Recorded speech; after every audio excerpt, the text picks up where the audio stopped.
میرا امیر اہل سنت کی بارگاہ میں سوال عرض ہے کہ کچھ لوگ علماء کی مزاحیہ ویڈیو بناتے ہیں اور اس کو شیئر کرتے ہیں اور اپنی پوسٹوں پر لگاتے ہیں۔ علماء کی اس طرح مزاحیہ ویڈیو بنانا کیسا اور ان کا مذاق اڑانا کیسا؟ جواب عنایت فرما دیجیے، جزاک اللہ خیر۔ اللہ پاک اس مصیبت سے بچائے، بہت بڑا خطرناک معاملہ ہے۔ باہر شریعت کا ایک جزئیہ، ایک مسئلہ یاد آ رہا ہے کہ کسی کو یعنی کہ اس طرح مذہبی حلیہ بنا کر، قاری صاحب بنا کر، جو قاری صاحب ہے، پھر اس کو جوتے مارنا، اس کو دھکے مارنا، اس کا مذاق اڑانا، اس کو کفر لکھا ہے۔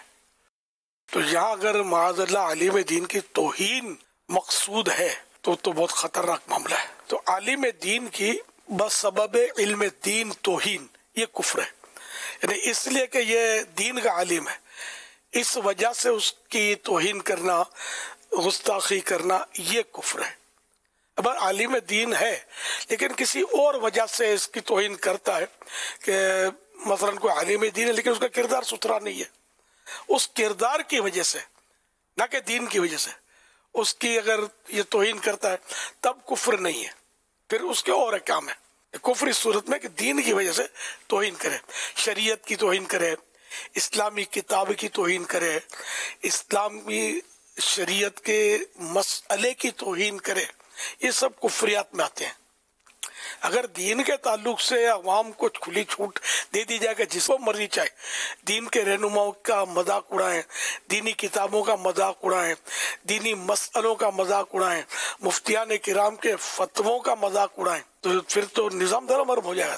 تو اس طرح کے کفریات لکھے ہوئے کتابوں میں، تو دین کے معاملے میں بعض محتاط میں نے دیکھے کہ ان کو نہیں پتا ہوتا نا، تو بولتے ہیں یار مسئلے بال سے باریک ہوتے ہیں، اپنے کو نہیں آتا یار، یوں کر کے اپنا ماشاءاللہ وہ دامن بچا لیتے ہیں، اور یہی درست ہے۔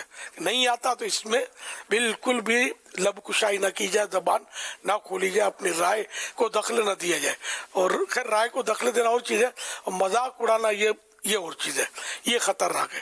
جیسے معاذ اللہ کسی مفتی صاحب کا فتویٰ آیا، مفتی اسلام کا فتویٰ، اور اس فتوے کو توہین کے ساتھ پٹخ دیا، تو یہ بھی کفر ہو جائے گا کہ توہین کی نا فتوے کی، دینی مسئلے کی۔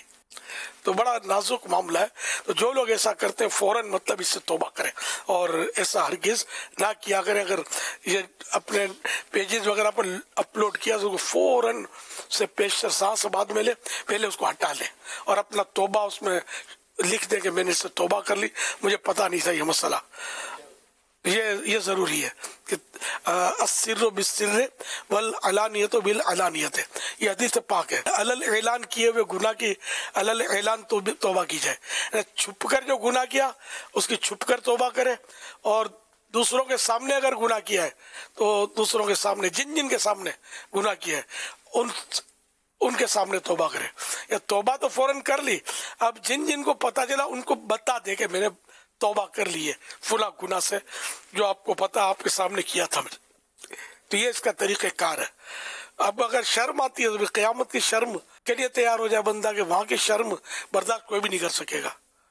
تو دنیا میں شرما لینا آسان ہے، اور اس میں بھی نفس کی شرارت ہے کہ شرم آتی ہے۔ حقیقت میں جو اس طرح اپنی غلطی کا اعتراف کر کے توبہ کرتا ہے، معافی طلب کرتا ہے، اس کی عزت ہم نے تو بڑھتی دیکھی ہے، عزت بڑھتی ہے اس کی۔ صلو علی الحبیب صلی اللہ علی محمد۔